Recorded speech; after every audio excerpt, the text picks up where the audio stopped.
Let's review the central themes in the fall of the House of Usher. The first is sanity versus insanity. From the bizarre, at-odds perspective the narrator has regarding whether the house is sturdy or decaying, to Roderick Usher's up and down temperament, to the mysterious ailments of the Usher twins, concerns over sanity line the short story. Roderick reports some disturbing ideas, such as his belief about how his family house is shaping his mind. The narrator questions the sanity of Roderick and Madeline as they slip further from reality, and soon he begins to worry about his own mental health. From the moment the narrator enters the realm of the house, he feels it affect his spirit inexplicably.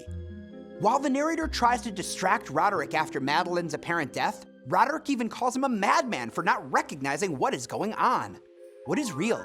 What is madness? Are the metaphysical sounds and ultimate collapse of the house real, or symbols of the mind? Deterioration is another important theme. Both the literal physical House of Usher and the dynastic familial House of Usher are falling apart. The house's physical condition seems tied to the surrounding landscape, and this physical decay is echoed through the states of Roderick and Madeline.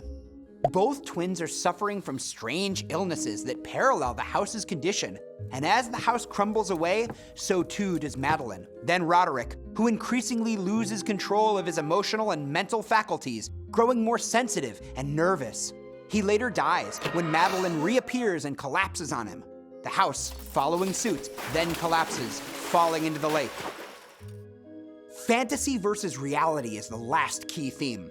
The question of what is real and what is fantasy emerges through moments when the line between where reality ends and fantasy begins is blurry and confusing. For example, the narrator's description of the Usher family home seems impossible. How can a house be everywhere decayed, but still intact? How can he get impressions of the house by gazing at its reflection in a lake rather than simply looking directly at it? Reality seems to blur and shift in several directions, and there are supernatural-seeming forces at play that shape the character's reality or encourage escape into fantasy. The isolated state of the House of Usher likely exacerbates the grief of death and illness punctuating the Usher family. Later, when the narrator reads to Roderick, he says he chose the book he's reading essentially at random, but the sounds described in its pages synchronize with the events in the house completely. The sound effects for the night's battle work as the noises Madeline makes when she's fighting her way out of the vault. Could this all be a psychological analysis of Roderick's mind, or even the mind of the narrator?